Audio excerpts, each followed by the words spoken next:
বাগেরহাটের মোংলায় বিরল প্রজাতির তক্ষক সহ মোহাম্মদ খোকন হোসেন নামে এক পাচারকারীকে আটক করেছে কোস্টগার্ড।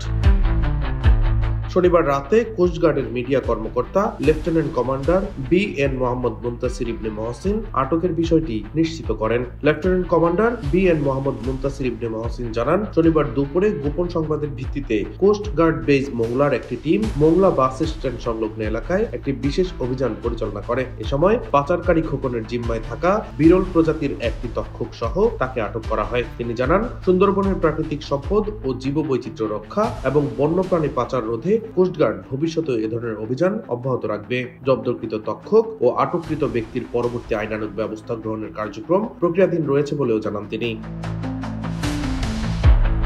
ডেস্ক রিপোর্ট, দৈনিক ডেস্টিনি।